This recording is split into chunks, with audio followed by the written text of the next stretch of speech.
and welcome to the Rugby Sevens Rollercoaster. We're here to take you on the ups, the downs, the twists, the turns, and the excitement that is Premier Rugby Sevens, the sports league taking over the US with some of the best athletes our sport had to offer. I'm Dallen Stanford, former USA Sevens player and current World Rugby commentator. And I'm Robin MacDowell, former Canadian Sevens player and current international coach. Together, we'll bring you the latest PR Sevens news. Welcome to your new home for Sevens Rugby. And the supporter has got a lot of speed. Wow! Keep the change. That is a speed of note. She's the solution to any problem. Elisa Porter, 5 times high school track athlete and field champion, gets their second. Down the side, we see Harvey here, just holds up the defence ever so slightly. Looking for quick ball, the Texas side recycling well. Mackenzie shifts it across field to Hunt. Now Lina Latu, he can accelerate. Latu gets the dish away. That is outstanding. Kisarich. Dr. Frankenstein has created another monster and Texas are in. What a pinch from Rhodes Featherstone against Nanduva. The New Zealander against the Fijian and Nale now cutting loose. Here we go. Jerome Nale. What a score for the Texas side. Sublime. Hello and welcome to episode 5 of the Rugby Sevens Rollercoaster, a North American-inspired podcast that focuses on the world of sevens, especially the Premier Rugby Sevens, which is in full swing right now. We just returned from an unbelievable Eastern Conference kickoff event in Austin, Texas, where 4,000 fans were entertained by the PR Sevens teams doing battle at the magnificent Q2 Stadium. Record crowd, record drama. We went straight into semifinals with Black Joe Lewis performing at halftime, followed by the third place and finals. 5 hours entertainment, 2 winners crowned. If you haven't seen the action, head to the website pr7s.com and also the PR7s YouTube page to catch the thrilling matches. The headliners won the women's competition. Texas team took the men's. I was in the booth for this first event commentating with New Zealand gold medalist, Rugby World Cup 7 to 15's winner Ruby Tui, plus local Texas sensation Wendy Young sideline. It was so brilliant. Robs, how did you enjoy the broadcast on CBS Sports, my friend? First of all, how was that concert, by the way? How was the concert? Oh, it was good. The concert was good. Look, it was like 120 degrees outside, so we were watching from a distance, but no, the crowds came around. They were funneling drinks. Very popular performer. It was cool to have that kind of halftime show go on while the players obviously rested and hydrated and got ready for their matches. It was a good short block, and you don't often see that in sevens. Normally, it's a 2 or 3 day absolute, barn burner fest of 50 hours. I love the league is investing in that and just giving that big entertainment experience for these fans. For me, I was tuned in, like action-packed, coast to coast. Happy to hear you and Ruby back on the hot mic in full song together, covering all the action. But I was also super excited for all the new athletes and coaching launching the new franchises, like the Steel Toes, Pittsburgh Steel Toes, the locals in Texas team for the men obviously debuted year 1. Now in season 3, we got a women's side for all 3 of those teams, which is super exciting. And from a coaching aspect, it was nice to assess the first round of the Eastern competition ahead of the big Western launch this week in Minnesota. Yeah, I bet. And when I turned to Ruby, of course, she was super excited to debut for her side as well, the Golden State Retrievers. So I think you're going to be your hands full. She was training. She was working hard. It's going to be good, Okay, but let's talk the finals. So firstly, semifinals, doozy, couple points separating some of the sides. But the women's final, headliners against the New York locals. So impressed from players from both sides. For New York, impressive. Amy Bonte was excellent. I thought Nini Weathers, such an athlete, great sprinter. Manai Nuku and Stacey Walker, world-class players. And then for the headliners, Olympia Nia Tapper on form yet again. Her Eagles teammate Elena Olsen with the Mexico Sevens. Jen Solomon was fantastic. And then stellar moments in the final from Lizzie Gibson and Alyssa Porter, plus the electric Monique Coffey, who we have on the episode, which is great. And player of the tournament, Magali Harvey, absolutely stacked. 21-12 the final score, but it was 14-12, a very tight finish at the end. Yeah, I gotta just give Lizzie Gibson a shout out. She came to our Montreal ID camp for the Loonies, the Northern Loonies. She drove in, a couple days from Ontario. Her coach put her forward, and she really wanted to be a Loonie, to be honest.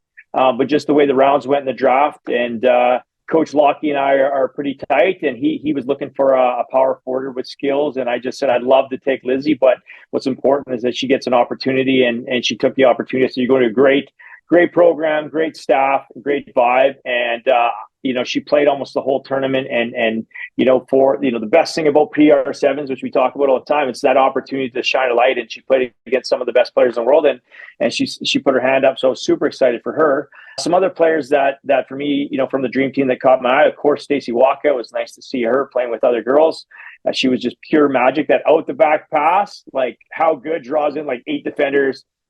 You do the math, out the back. And Richie Walker had a scouting, told me before the tournament I got to watch out for Mainai Nuku playing halfback for the locals. He's like, just watch, brother. And from the second she got on the field, it's like she's like the Matrix. It's like she just hit like slow-mo on everybody else, and she's just jogging around the field. And for young players out there, we don't always have to go hard and fast. She was just, what I really liked is she just controlled the whole game. And then for, another shout out to a Canadian is Sarah Caljuvi, 15th World Cup player. She's played sevens for years.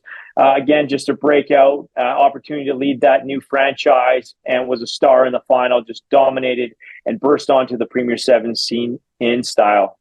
Yeah, it was so good to see. A couple other players I forgot about to mention as well was Taisha Ekanasio was brilliant as well for her side.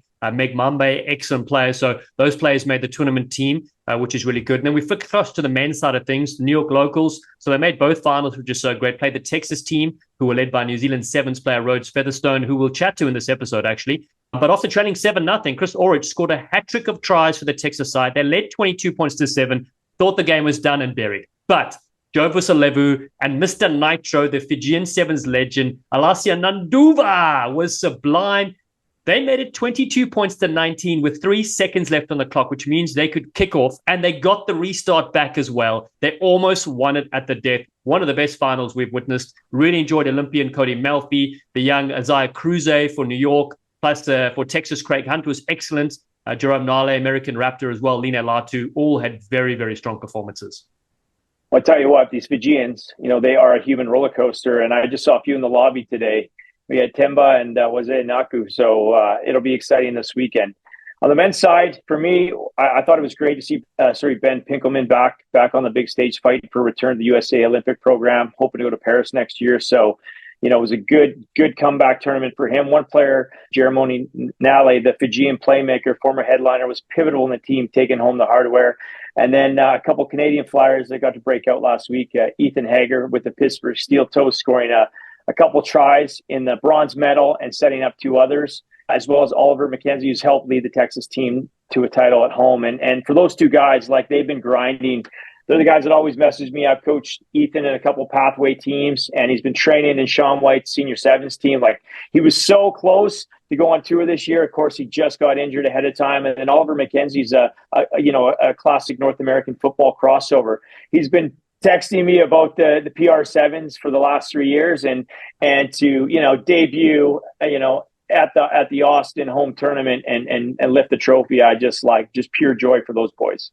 Yeah, exactly. I'm glad you mentioned Hager, because you're right. He was a player that did stand out, and he doesn't look like he's a massive unit at all. Anything very elusive, great support lines. He played well with the Nigerian Nightmare, Aki Raymond, which is good too. Another player I forgot to mention was David Hightower. Well, strong, powerful, a massive bulldozer. He can sprint and finish. He was part of Ben Pinkelman's side. It was very, very dangerous straight up there. All right, so let's turn our attention now. Western Conference kickoff is happening this weekend. You're on the ground. You're one of the coaches for the Loonies women's side. What does the week look like? Can you give us some insights into, how you prepare the side for performance? Yeah, so for me, specifically with the Loonies this year, I had a lot of development players last year up and coming. This year, I got girls that are ready to go. I basically spent the last 10 months on the road, Dallen, as you know, coast to coast and across the U.S. as well, and working alongside Mike and Richie. So I know my team pretty well. We're not trying to overdo it this week. I've been working alongside our Canadian 15s and 7s coaches. So really our communication this week is around just clarity and connections. That's really, I want them to understand. I want them to have a great time with the PR Sevens. I think we have like 9 debutants in the Premier Sevens, all with a lot of experience. And we'll be welcoming back Alev Kelter. She's flying in early tomorrow morning. So the original Looney captain and champion from Memphis is back. She owes me a tattoo, so we'll make sure after this weekend's success that she'll be back. But that'll be class. But the week looks like we got 1 hour and a half session per day. It's super hot outside. so we didn't want to cook them with 2 sessions. We had a hydro after our training today, and we're going to go for a cool dinner tonight. So typically up early, activation, team breakfast, just kind of go over the plan for the day, on field, recovery, repeat. But super exciting is, I fly so much like you, Dallen. Whenever I fly in a new place, I'm like, what's going on? What sporting events or what concerts? And honestly, most of the time they're happening like while my event is going on or the night before or after I get there. But, Looney's men's coach, Wagner, he invited our women's team to a Minnesota Twins game against the Boston Red Sox, which is super cool, $13 ticket. So we're gonna be out and about tomorrow, getting amongst it, smashing some peanuts and cheering for our Red Sox. Oh, that's so great. I'm so glad you do find time to do some of those fun activities on the ground, because you're right. At the end of the day, obviously the rugby is vitally important, but it is also nice to experience things outside of the hotel room and the training. So that's great to see. Robs, I want to say it was awesome to see the Samurai Sleek kit with all the teams this past week in the East. Very, very impressive. Can't wait to see what you guys come up with. Hydration partner, good sport. Brilliant, especially with the humidity we saw last week and your very hot conditions where you are now. So any final comments before we see you in action? Yeah, I just want to say, shout out to the PR Sevens League, all the staff. I don't think they sleep or eat, so I'm trying to feed them and bring coffees. But genuinely, from year 1 to year 2 to year 3, Snacks and his team, Amy, shout out to those guys. Owen's here, our CEO, working as well 24/7, and the experience for the players is next level. Everything is dialed in. The league is moving up, exploding, but the standard is staying really high. So everybody will be ready for the action this weekend. Now, good. And the final thing is, you mentioned a tattoo, Lev Kelter. So is that an ongoing thing if you win a tournament, or do you need to win the actual full championship title? It's a great question. I'm throwing down per tournament.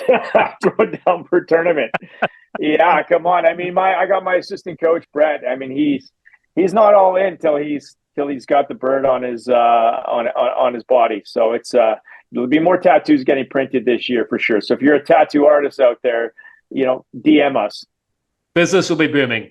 Okay, let's get into episode 5 of the Rugby Sevens Rollercoaster. We have PR Sevens General Manager Mike Tolkien. We have New Zealand Sevens player and Texas captain Rhodes Featherstone, and then rising star from the headliners, Monique Coffey. We hope you enjoy you sleek sensations. PR Sevens GM Mike Tolkien, just known as Tolks, joins us now. Tolks, strap yourselves in. Welcome to the roller coaster, my friend. It's great to be on. Been waiting a long time to get between you guys and get into the action. So thanks for having me today. Oh, it's so great to have you. All right, we'll start with an easy question. The square root of 3,789. That's got to be 85. Tux, you're the man. You're the wizard. You bring the laughs. You bring the entertainment. We had so much fun in Austin this past weekend. It was brilliant to see it unfold. And I know it's been building for a long time. What were your takeaways from Austin? Austin was probably the best event we've had in the 3 years. Last year we kicked off there, and it was a real success. But this year, it was really a few notches up. The talent level was phenomenal. I thought all the matches were exciting, really good athletic performances by outstanding players. The crowd was great. So we were really happy with the way Austin went and the kickoff started this year. And Mike, can you tell us what the audience, the roller coaster audience, what your roles and responsibilities are? I know you wear a million hats and you got to answer calls from too many coaches from day to day. What is it like day to day to be the GM of the PR Sevens? I get a lot of calls from Canada from some coach, but aside Those from that, favorite. Yeah, Robin, basically, my responsibilities are getting the athletes signed onto teams, working with the coaches. The coaches have had more responsibility in putting their squads together. So I'll liaise with them and identifying talent, getting them signed, putting the coaching staffs together, and then kind of working with the structures of the tournaments and how we put them together in the cities, working with the operations department to make sure that's all synchronized. So that's kind of the nuts and bolts behind the scene, but kind of the fun part is working with you coaches and working with the players and getting everyone allotted to their teams. Well, the nice thing for us coaches is that we have a coach as a general manager. So you actually understand what we want and need. And, dealing with you and Richie, it's definitely been refreshing from a coach's aspect to not only work with you guys and understand, but also lean on you to help mentor us and support us. So it's been super refreshing. Can you believe we're season 3? 16 teams, 2 conferences, 5 stops. Tell us what it's like for you to help build this incredible league that's now exploding across North America. Robin, it's been really exciting. It seems like yesterday we were just kicking off down in Memphis, like I said, but the year goes by pretty quickly. We start with the ID camps in January. We go through the whole winter and spring, working with the teams and the drafts. So it just seems like a lot of pieces. You seem unsettled for a while there, but as we get close, everything falls into place. And it's really exciting when the teams finally arrive. Everyone has so much enthusiasm and energy. The gear looks great. I think our PR and marketing department do a fantastic job in getting those pictures out to relay the excitement. And then, of course, in the broadcast booth, we have great people like Dallen. Last week we had Ruby Tui, and it was that added to the whole excitement in it. So, yeah, really fun to finally be here. And Talks, you've been involved in many exciting projects, of course, and a lot of brilliant work behind the scenes. Xavier Rugby, of course, coaching the Eagles, Rugby World Cup. You and I got to spend a lot of time together doing that role. And now PR Sevens, we're teaming up. But I say I do miss the days when you and I were in the booth together. That was great fun.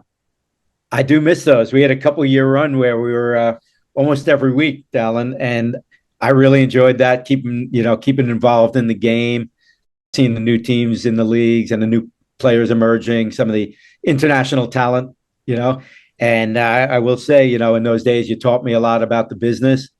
I appreciate that, and it helped me grow as my role in the game evolved and changed. So that was a nice side of growth for me. Oh, it was awesome. I love, that's the thing about rugby, right? If you do good work and you do your homework and things like that, you can fulfill many different roles, which you have, I have, we all have, Robin too. And but we obviously don't all have loonies tattoos. But what I'll say is it was really cool because then even my wife and I got to visit you in New York. We got to hang out and spend a lot of quality time together, which is great. Now, we know you're a super busy man, so you've got the Western Conference coming up very, very soon in Minnesota. What can fans expect for round 2? The interesting thing about the Western Conference, Dallen, is that, we kind of have more of the experienced teams who have been around for a while. The East had more of the new franchises. So we have established teams, established coaches, really good talent. Some of it you've been reading up and doing your homework to prepare, Robin and his crew. We are looking for a high octane, type of game, a lot of energy, a lot of scoring, just real excitement and energy in that game. Well, Talks, we can't wait to see it this weekend unfold. Appreciate your insight to Quackerburger. And again, you're doing a fine job there at the PR Sevens. And again, the action is hotter than the sun, my friend. Can't wait to get started in Minnesota. And it is hot. You are right. All right, let's strap in. Roller coaster number 2 coming your way. Cheers, Talks. Thanks, guys. The headliners were a big hit yet again in the PR Sevens, winning the tournament in Austin this past weekend. And we have rising star Monique Coffey on the Rugby Sevens Rollercoaster.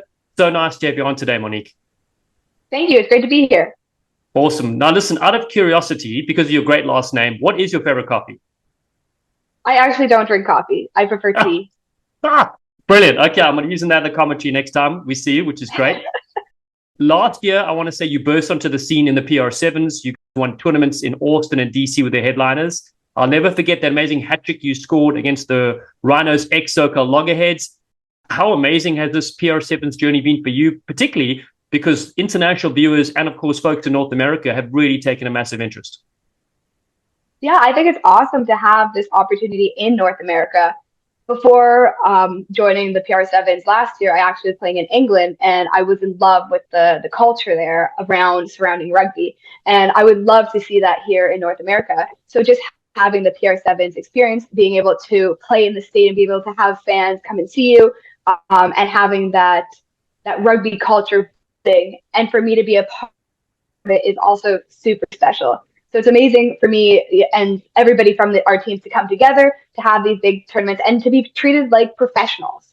I think that's one thing that is awesome with it, especially having that equality between the men and the women playing, that we're both treated like professionals, all teams are treated like professionals, and we really get to showcase our skills at a high level, especially in North America, where a lot of the teams are far apart from each other. You might not have the best players against other top level players, and you might not get that competition wherever you're from, especially like someone like myself who's always been in rural Canada. I might not always be competing against the best players or on the best teams, but PR7s really gives you that opportunity to be on those teams of high-level players and play against other high-level players and even international players.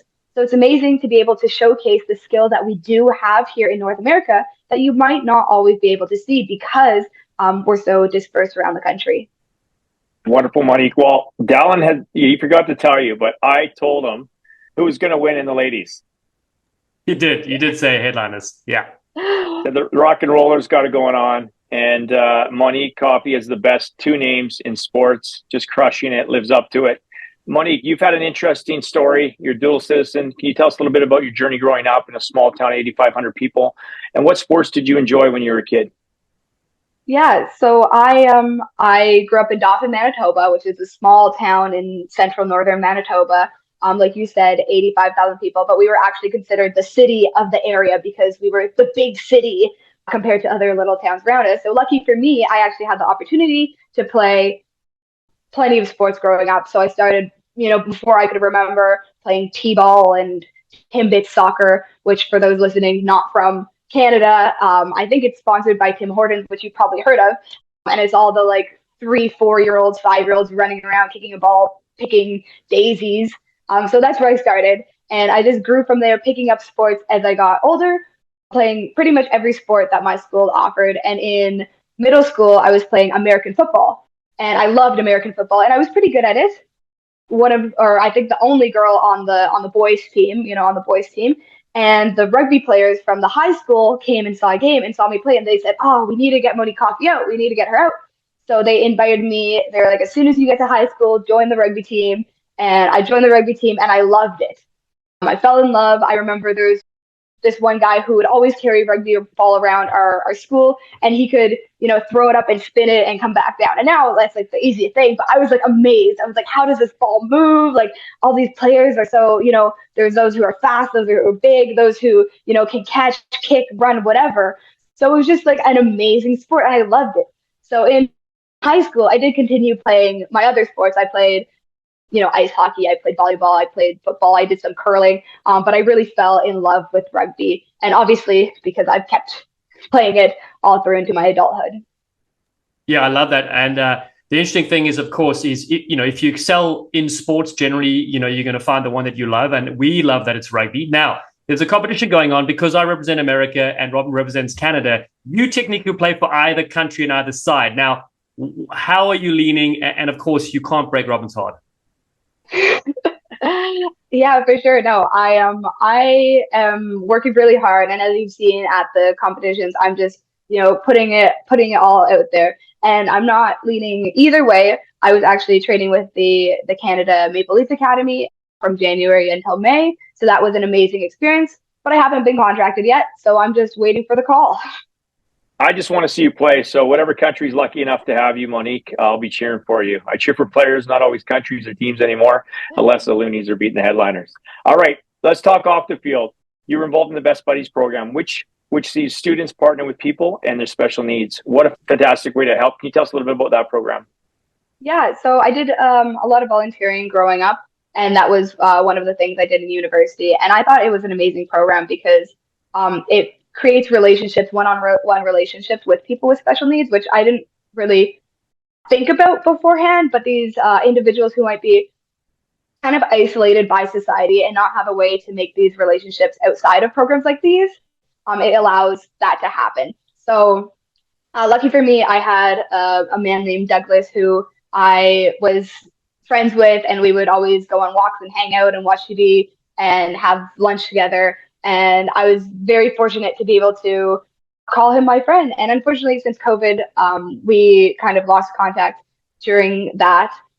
But it was amazing being able to meet somebody who I might not be able to connect with or have the opportunity to connect with in another way, and be able to be there for him, but also for him to be there for me was amazing. Yeah, often we gain a lot more, right, when we help others as well, which is so great. So I love reading that about you on your bio. Okay, we want to switch to the PR7s, of course. Austin, Texas this past weekend was hotter than we've ever seen. Tell us a bit about the build-up to the event, new players in your squad from last time round. How do you build that chemistry, and how did that go this week? The Headliners has a very specific culture, and definitely one of the best cultures I have ever experienced on a team.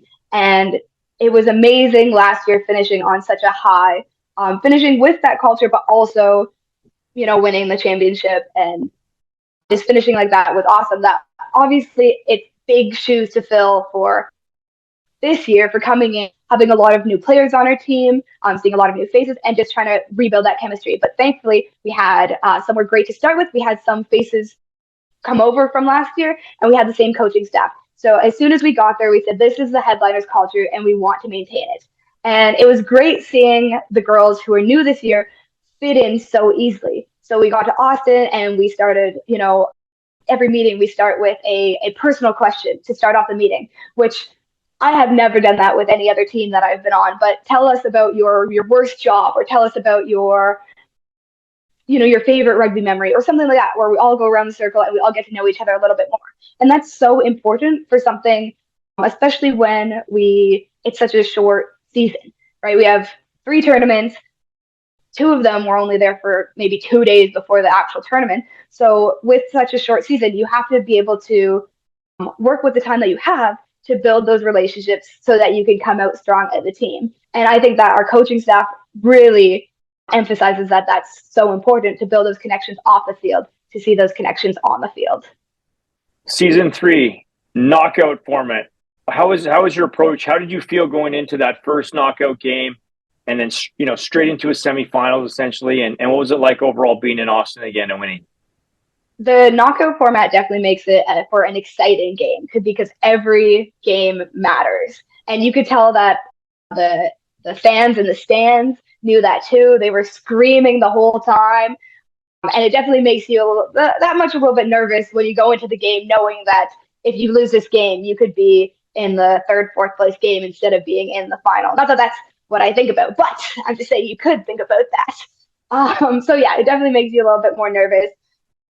But it does make for a very exciting game. Your heartbeat's going and you're ready to come in strong. And that's the emphasis, that every game matters. So you have to come out with, with everything you got. And I think, we really focused on that coming into that. But I was disappointed that we did not get to play the home team. We didn't play the Austin, the Texas team. So I would have loved the opportunity to play them as well. Yeah, but I think that's nice, because the next event, I think they do mix it up, so then you'll get a chance to play them. But let's go right into it, right? So you said there were 4,000 fans. They were going wild. They're very loud. Your opening game, which basically is the semifinal against the Steel Toes, you win it 21 points to 19. Olympia Knight tap it to the rescue with 2 tries. The game was tense. Yeah, can you take us through that game? Yeah, no, it definitely, like I said, it was your hearts were pumping as soon as we got on the field, and it was a close game the whole way through. So obviously, we're trying to put them in, but our opponents are trying just as hard to get the up on us. Luckily, we had Nia Tapper there to secure the win, but I definitely think that everybody on the Headliners was working as hard as they can, putting in the work so that we could secure the win for that game. And then we go to the final, right? Again, another thrilling one. So you lock horns with the New York locals. But one of my favorite moments was Stacey Walker, the New Zealand Sevens legend that's been on the roller coaster with us before. She stepped through, was going for the line, was going to score a certain try. You came out of nowhere, tackled her, brought it down. Tell us about that epic final, and pretty cool to go against some New Zealand legends, right? Yeah, no, it's definitely awesome having that level of competition at PR Sevens, playing with international players without, against international players. So it is amazing, and it definitely shows how competitive rugby in North America can be. And that final, you step on the field and you see who you're lined up against, but you also see who you're beside, like we were saying, Elena Olsen, Nia Tapper, Megali Hirevy, and the rest of the players on my team, so we knew that we could come in and we knew we could secure that game, which we did. But that was definitely a moment that I will remember. And but it was an amazing game the whole way through. Both teams fighting for it was just an amazing feeling to be, and both teams, having that high level of competition.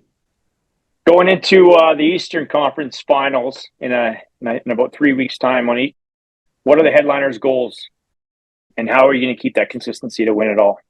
The Headliners are really big about culture, and our goals for the season will be to keep building as a team, building that connection on and off the field, so that we come out as strong as we can be in those finals. So, we ended on a high at the last tournament, and we talked about having some Zoom meetings just to keep that connection while we're off the field so that when we come in, we can continue to build that. And of course, our goals, as they should be, is to win that tournament. Yeah, that's great. And I just want to finish off. Your player of the tournament was Magali Harvey. You mentioned her. What's it like? Because she was World Player of the Year back in 2014 when you were probably 3 or 4 years old. So I knew that I would be on a team with Magali Harvey, before I got there. And, I'm kind of readying myself because she's a star in rugby, and especially rugby in Canada, a star. And the first day I was there, I get into the elevator, I'm going down, and she steps into the elevator. And obviously I was starstruck because Magali Harvey was in the elevator with me. And I knew that we were going to meet, just not then. I wasn't prepared. So she steps into the elevator and she comes to me and I'm like, that's Magali Harvey. And she goes, hey, I'm Megs. And I go, yes.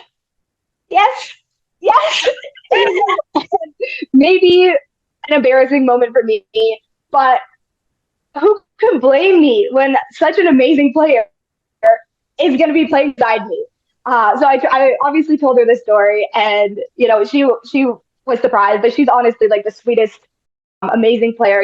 She's great both on and off the field. It was awesome having her on our team, being a leader and like giving individuals feedback, giving group feedback. So I guess I was right to be starstruck. She's amazing, and it was great to be able to experience that at this PR7 and hopefully in the upcoming tournaments.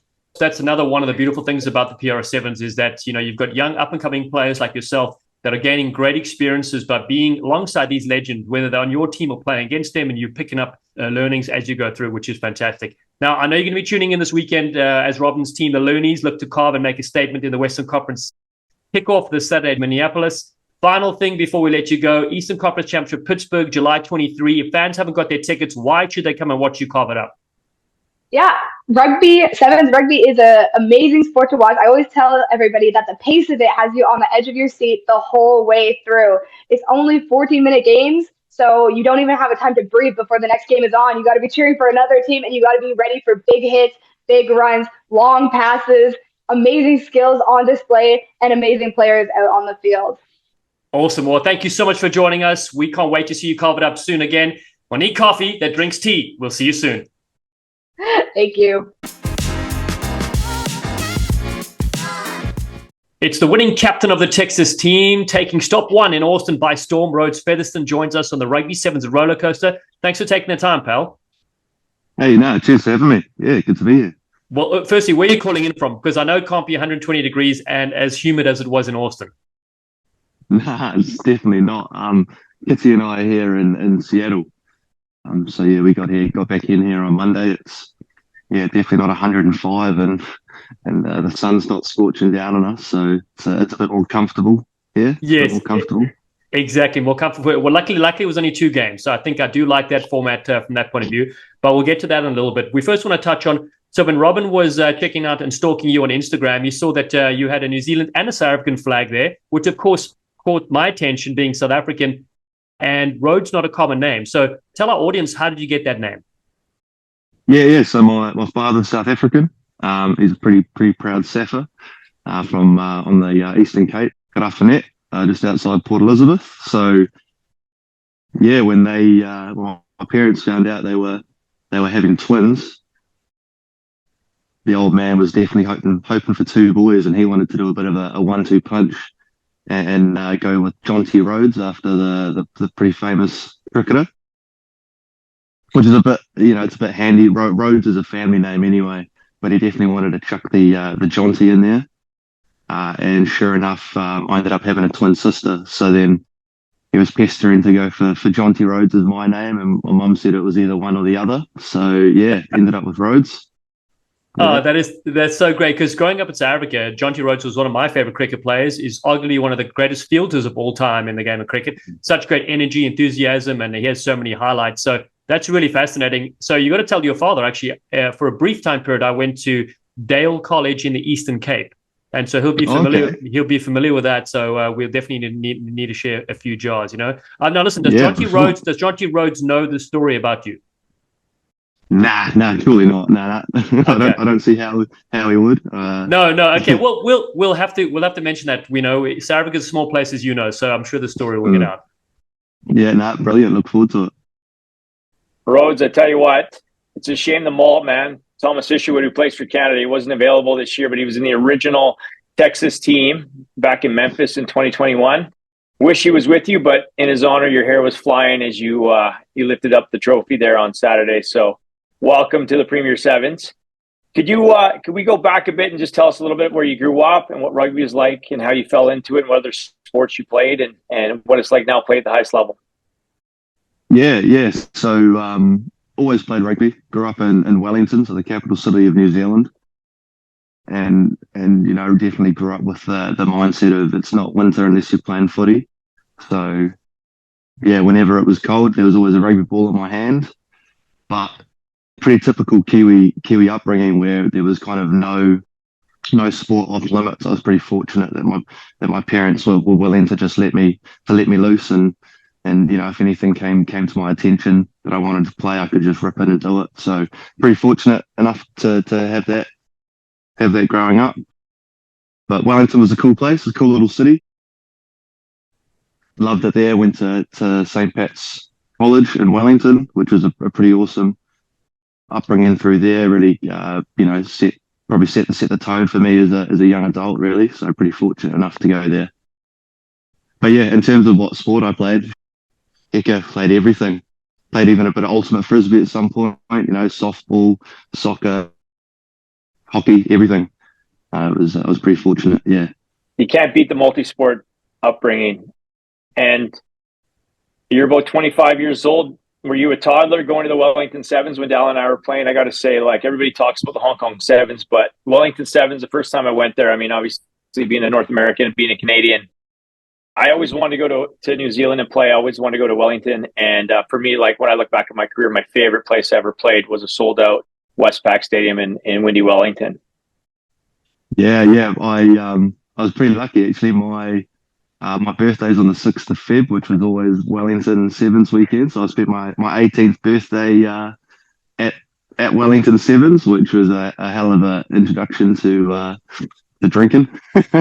But Wellington Sevens was fantastic, and obviously made its way up to Hamilton, and we were pretty lucky enough to go to Hamilton Sevens and see the last.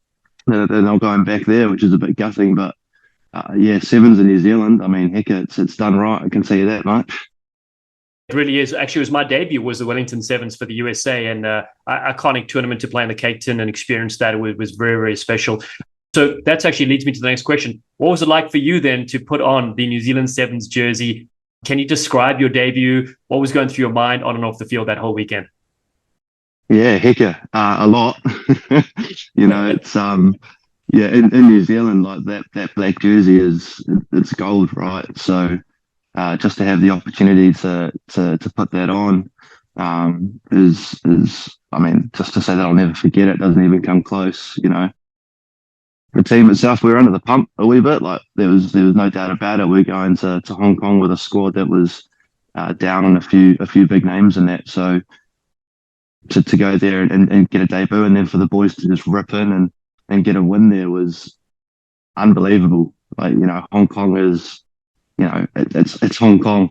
Like to go there and to win in my first tournament was pretty crazy. So a lot was going through, especially in the days leading up. But it's a wicked group of lads that everyone's got your back and everyone's doing their bit to help you. So it was awesome. But I wouldn't quite say it was easy getting through the week, but the guys definitely did their part to make it as easy as it could be. Rhodes, one thing I'll say is that, it's a real privilege for me to be a commentator on the Sevens World Series, but to see your New Zealand side, there's a list of players you said for several tournaments which you could make up an alternate squad of players with obviously a lot of experience that could go and win any other tournament as well. So it was really, truly amazing to see how your younger group came in and there was no level went down on the field. In fact, the energy increased even. But also tell us about the cool tradition of performing the haka after you won a tournament. Yeah, that's going to be up there in terms of one of the all-time great moments in my life. it's the guys. It's first of all, the haka is made from a few of the guys within the team. So Nige Nadohi and Regan Ware and Joe Weber and a couple guys outside. It means a lot to the team. It's not it's not something we do just for the hell of it. And heck, if I thought I had goosebumps running out for my debut, I was pretty evenly matched by the doing the haka. Yeah, epic scenes. Well, nothing better than your debut, and obviously sharing that moment and the Hong Kong Sevens. It's tough to describe what the World Series is, and let alone the Hong Kong Sevens that's behind Dallen there. Did you make your way to the South Stand at all after you won? I had a couple mates around there. My partner was there as well. So dragged a few of them onto the field to share the moment with them, and we had Singapore the next weekend, so I wouldn't say that the boys completely ripped in, but there were a couple beers shared. Yeah. We played I was at the 2006 Commonwealth Games at the Telstra Dome, and I had one of my best friends that I grew up with. He was there traveling, so I got him tickets. You couldn't get tickets; it was 70,000 sold out. And so I saw him before the game. We had lots of time. Saw him; it was good, cool. Saw him after the first game. He'd had a couple pints. After the second game, saw him again. There was hours between games. Just went up and saw him.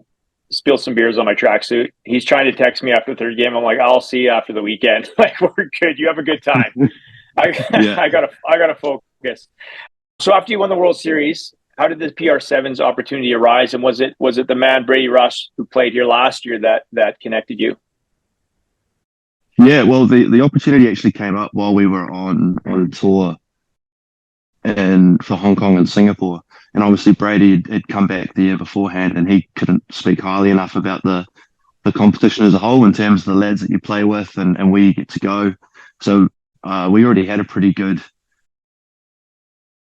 idea about what it was like. And then Clarkey put it out to a few of the guys that maybe hadn't played as much sevens in the last year or two, if we wanted to take the opportunity.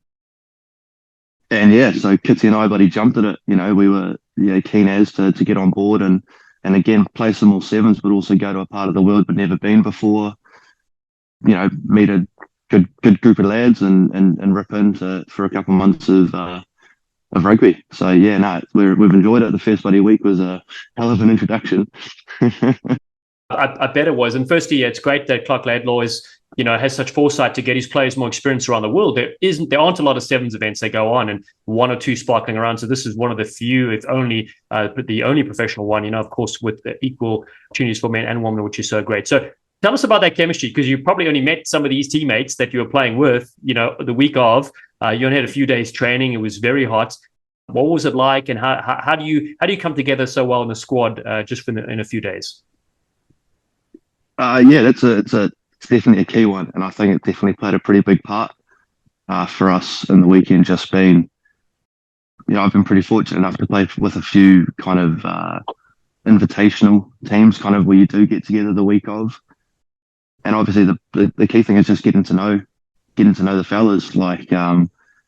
We came in. I'd been talking to Troy and Kurt, because Kurt's a Taranaki lad, which is what I call home now. So before even turning up, I've been in quite a few chats with the two of them.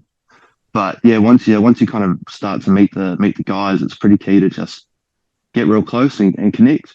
There's some pretty unreal stories of a few of the guys that I was lucky enough to play with in the weekend, just being so getting to understand, where guys, what their background's like, their experience. Some guys, it was their first sevens tournament, and for some guys that had only been playing rugby for 2 or 3 years. A couple guys had D1 college football experience. So just, getting to know each other, kind of understanding each other's why a little bit, why they play footy and why they're there.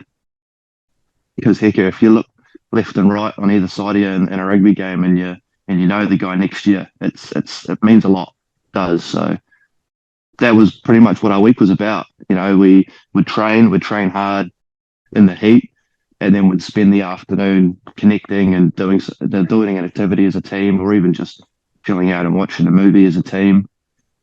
So I think that went quite far for us. Yeah. And talk us through the 2-game knockout format. Very, very unique to have a whole tournament wrapped up in 5 hours. What was that pressure like for you? Yeah, it was different.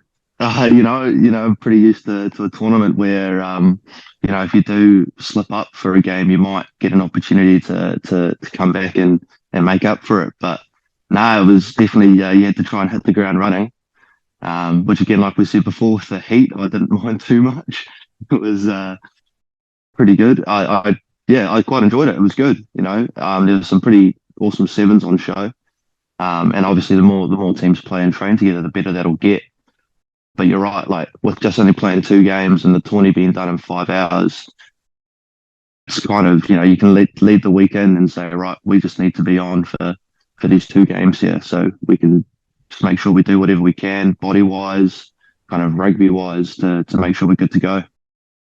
Let's talk about that, right? So the semi-final game, you go against your old teammate who's with you currently in the room right now, Kitioni Vai. He scores 2 great tries in the semi-final. What was it like to go up against him? Do you have a couple of words? Oh, yeah. Well, heck, he was an absolute beast, wasn't he? He was a bloody walking highlight reel. It was pretty. When I found out he was playing on the wing or playing at centre, I was pretty stoked that I wasn't propping against him. But we've played against each other quite a bit. Like we play against ourselves quite a lot in the New Zealand Sevens setup. So that wasn't too new, but I was definitely stoked that I wasn't the one marking him. He definitely ripped into some work. And let's talk about the final. Playing the New York locals was a blockbuster. Take us back to that game with your thoughts, especially the close near comeback at the end. Yeah. Well, that was just kind of a punch for a punch type game there for a while. It was all go.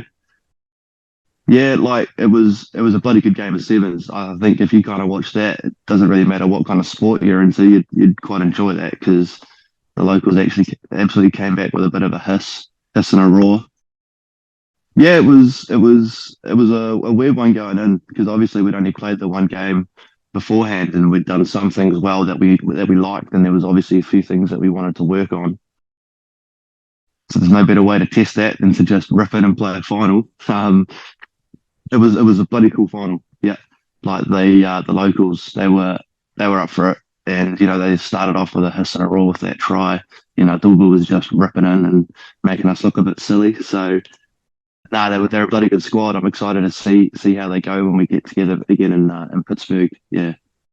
It's going to be fascinating because what I will say is, as a commentator in the booth, you're looking closely at the time, as you are as players, but you're highly aware of the points difference and how many tries are needed because you need to convey that to the audience. But they had about 9 seconds left on the clock. And I said to myself, okay, if they do score now, I was thinking, ignore the conversion, go straight for the restart, even if there's 1 second left on the clock, which is, we all love that hype, right? Because you can't script it. And that's what happened. They ignored the kick. The Cody Malthy was on the spot. And then Nanduva had done it in the tournament before in the semi-final. He with a quick restart, and they got it ball back. It was amazing. But your defense held strong at the end there, which is really cool. So as you said, the final you couldn't have expected or wanted anything more. Now, listen, because Austin was like a home event for your side, you had this famous guy there, PFT commenter, who's got millions of followers from Barstool Sports. He even led you out in one of your games. He ran out on the field. Did you get a chance to chat to him? I saw him drinking out of his shoe. He was funneling out a pair of Crocs. I mean, that guy was a complete hazard. Yeah, he was ripping into a bit of work of his own, wasn't he? It was pretty cool. He was a good fella, actually. We had a quick little chat before that first game, before he ran us out, introduced himself and everything like that. And I knew he was mic'd up, so I knew I had to watch what I was saying.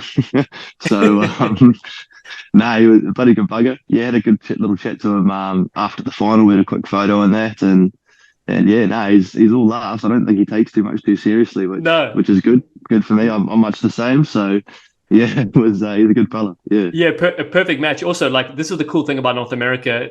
People are thinking outside the box to grow the game. You wouldn't see that on a very formal event. So I really love what PR Sevens are doing there as well. Now, another thing which he came up in the booth and he commentated during one of the games that your Texas team was playing the women's side. And so he came in for a little bit of a chin wag and we didn't know what to expect. So one of my signature moves is I have a few sayings that I like to use, and he stole all of them and used them in the first 30 seconds. So the guy's good. He's quality. He knows what he's doing. Yeah, good on him. Good on him. We need to get him around a bit more, I reckon. Yeah. The USA Honey Badger. All right. So we got the Western Conference here in Minnesota. That's where I am. Are you excited to tune in this week on FS1 and see who you're going to be playing, hopefully in the finals in a couple of weeks? Yeah. Hell yeah. Some of those teams are looking pretty bloody stacked, so I'm keen to see them rip in. Should be good. Yeah, it should be bloody good. I don't know what's the weather like down there. Is it as hot as it was in Texas?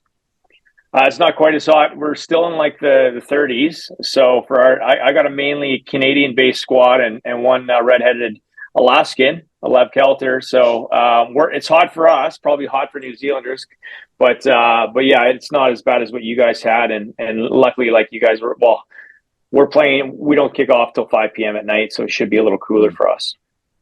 Yeah, lovely. No, I'm keen as to see a few of the teams rip in some big names. So no, it should be bloody good. Awesome. Well, we can't wait to see you at the Eastern Conference Championship in Pittsburgh, as you said, July 23. Give us a little bit of insights. What are you getting up to before then? What are you and Kitione going to be goose-stepping? Yeah, well, we're just here in Seattle. We're going to be trying to obviously see a few of the sites while getting through some work and doing a bit of training. Yeah. We're staying here with Dev Ferris and his wife, so they're quite tight with the local WAC club. So they've got their seventh season going on at the moment. So we're getting around there and having a bit of a run around at training and stuff with them, which is cool. Has been great. We've been doing that the last few weeks. So kind of keep the fitness levels enough to keep it on try and play 14 minutes, while also obviously trying to enjoy the sights. Yeah. Well, that's so great. It's so awesome for us to have, both of you here and, of course, the other players. Now, Dev Ferris, actually, I was at your game, obviously, on Saturday. And then Sunday, I was at Dev's game sideline, commentating there for Major League Rugby. He scored a great try, the intercept try. He was playing fly-off. He carved it up. So he's still got the move. So when you see him, tell him, I say he shouldn't retire yet, Oh, I don't think he's close to retiring. I think Kitty's been bloody claiming that he's been teaching in that. Oh, there we go. Oh. Well, is he there? Tell him to come into the camera if he's there. Yeah, I'll get Kits on there. Get him on. He might still be eating his Uber Eats. Yeah, exactly. He's got such a good step, man. He was on fire this past weekend. Can you still hear us or what? Yeah, we got you. Well, the camera's loading. There it is. Hold fire. 2 for the price of 1. This is all we like, All right, you got us? Yeah, got you. Yeah, beauty. Here he is. Hello, my friend. We want to say you on fire this weekend, man. Every time you got the ball, we were like, watch out, here he comes. On fire. Oh, nah. Boys kind of just let me do what let me play freely. So, yeah. Do you have fun? Pretty much the boys around me. Yeah, exactly. Are you loving your time in the US so far? Oh, definitely. Always a place I wanted to visit. Seeing movies, and being here in real life is it's even better. So just glad that I got the opportunity to come over. Yeah, that's bloody awesome. So listen, I know you two are sharing a bit of time together and cruising around, but we can't wait to see you lock horns again coming up in Pittsburgh. Yeah, no, I don't like this fella right now. I just have to keep reminding him of the score so far, so we're all right. I forced him to have the bro here. Didn't want to come alone, so to have him here, makes everything easier. Oh, that's awesome. Brilliant. Well, listen, have a great few weeks coming up and we'll see you at the Eastern Conference Finals. We can't wait for that step. Appreciate it. See you there. Awesome. Cheers, you star. Rhodes, thanks very much, buddy. It was so nice to catch up with you, my friend. Congrats on the Texas win. Again, as we said, we can't wait to see the hair flowing in the wind again soon. Hey, Nat, cheers. Loved it. Bloody good chat. Right. Cheers. Cheers, champion. Bye now. Thanks for listening to the Rugby Sevens Rollercoaster. Visit pr7s.com to buy tickets to the 5 tournaments in 2023. Austin, Texas, June 17th. Minneapolis, Minnesota, June 24th. San Jose, California, July 15th. Pittsburgh, Pennsylvania, July 23.